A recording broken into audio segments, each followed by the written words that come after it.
Hello everyone and welcome back to the channel. My name is Toasted and today we're going through the subreddit r/ace. It's a subreddit dedicated to memes about asexuality, some stories of goofy situations that people have gotten surrounding asexuality, and also some affirming posts here and there about asexuality. So I'm really excited to hop into this. I'm excited to hop into any of these, honestly. So let's just go ahead. No, for real. We love when aphobes are like, aces will never be a part of the LGBTQIA community, and just conveniently forget what the A in the acronym stands for. Like, they deadass say the A as part of the acronym, and then they have the audacity to ignore the fact it stands for aces, arrows, agender, and abro folks. Like, bestie, how are you so right, yet so wrong? Honestly, yeah, that's fair. I don't understand why some people don't think asexuality should be in the LGBTQIA plus community. Because, I mean, first of all, again, it's literally in the acronym.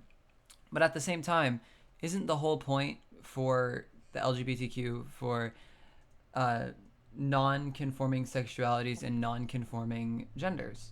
So asexuality would be a non-conforming sexuality. They don't want to, they're not attracted to any sex at all. So it's like, come on. It's literally like what it fits perfectly. I don't get it. If you're asexual, you're part of the community.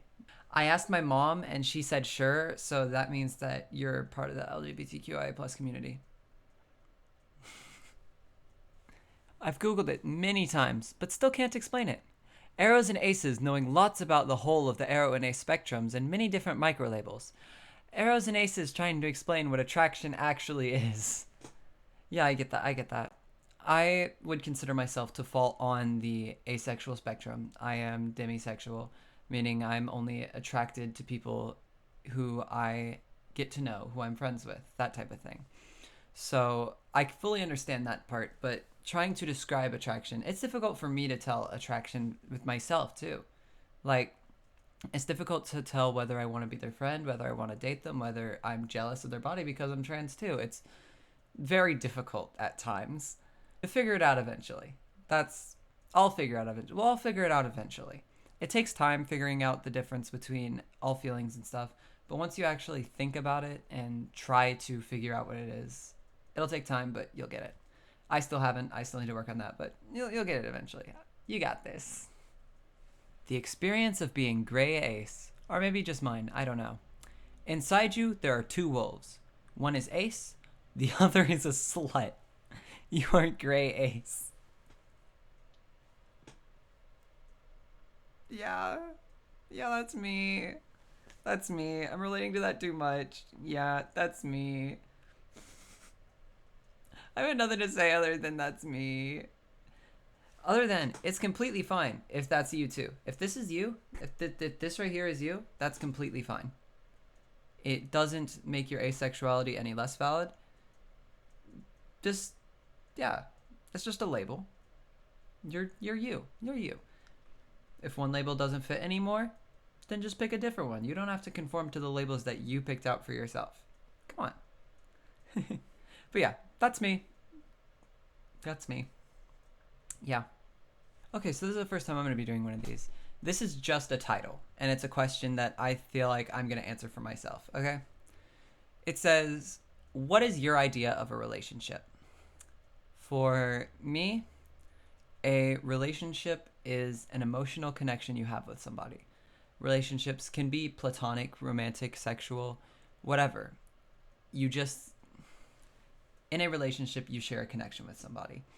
Personally, I prefer more romantic relationships because it feels nice to know that there's somebody there who isn't just there for sexual reasons, but is there to be with me and loves me and cares about me. I have plenty of platonic relationships as well. I love my friends so much platonically. And yeah, a relationship, to me specifically, leave a comment below if you have a different answer. But to me, a relationship is a connection that you have with somebody, an emotional connection, a connection with somebody.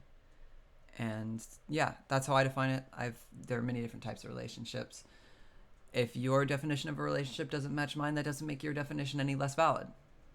You have your own ideas. You can consider things your own way. A lot of this is subjective. A lot of this is up to your own interpretation. A lot of the a lot of gender, sexuality, stuff like that is all up to your own is all up to your own interpretation, because you know you better than anybody else does. So this type of thing, again, don't let me tell you what a relationship is. This is my definition of it, if any of you were interested. If you have a different one, feel free to leave it in the comments. Feel free to keep it to yourself. Do whatever. Just in my opinion, a relationship is a bond, a connection that you share with somebody. Doesn't have to be romantic. Can literally just be a friend, that type of thing. Whoar, dinosaur.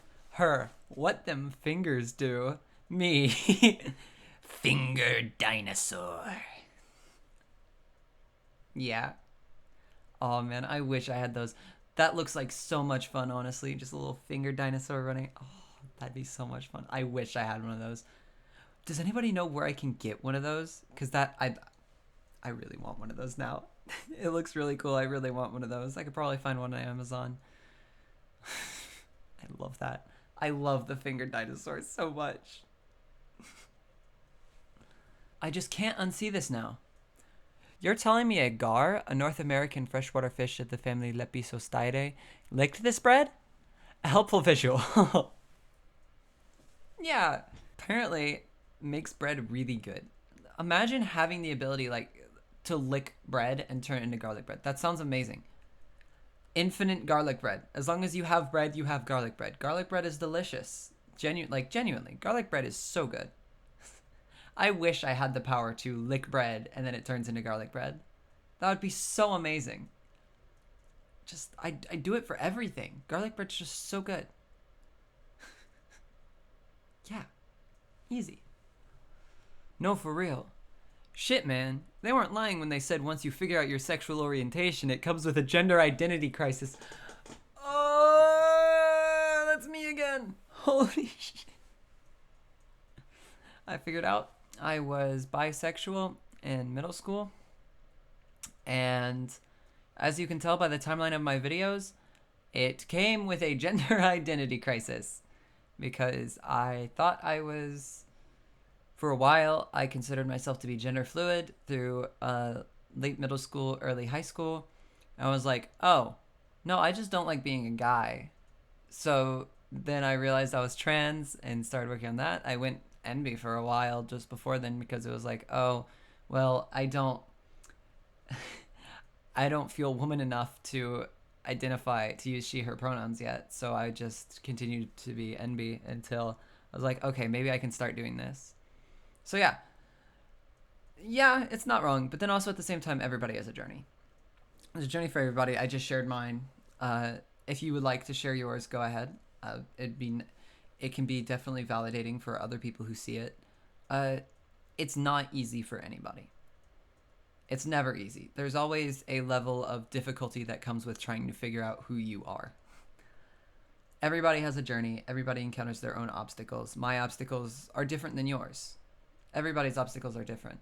But in the end, everybody faces obstacles. It's always a journey. It's never easy. So if you're going through a tough time right now because of this, know that you're not alone. It's not just you.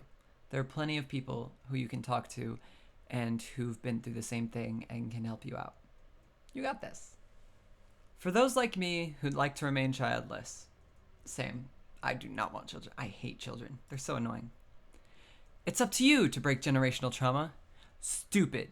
You not good enough. I don't want kids. Yeah. This is something that I have always said. If you cannot care for a kid, if you do not feel confident in your ability to take care of a child and raise them well, if you don't want a child to turn out a certain way, if you don't love your child unconditionally, if you have one, you shouldn't have children. If you won't love your child if they come out as some form of gay, some form of queer, and if you won't take care of your child in a way that keeps them safe, then don't have children. I do not trust myself to be able to take care of a child in a way that would keep it safe. And yeah, I do not trust myself to take care of a child, which is why I won't have children. I don't want to have children because I do not trust myself to take care of another human life like that. And I fully support the idea of choosing not to have children if you don't think you can handle it. If you don't think you can handle children, if you don't think you can take care of a child, if you won't love your child unconditionally, do not have kids. This is not me trying to be rude to anybody or anything like that. It is a genuine statement that I feel like could make the world such a better place. We're not at a risk of population declining super rapidly. Whether 8 billion people in the world, we're at risk of overpopulation. If you don't want to have kids, do not have children. As simple as that. Thank you everyone for watching. I really enjoyed recording this video. There were a lot of really fun memes that I thought on this subreddit, and I related to it a lot more than I thought I would, given that I wouldn't consider myself full out asexual. There was a lot of stuff in here, and yeah, I hope to see you guys in the next video, and I really appreciate you watching. Don't forget to leave a like and comment. I know that everybody says that, but it's really good for the algorithm and keeps my videos being recommended to more people. And yeah, I'll see you in the next video. I hope you enjoy. Bye!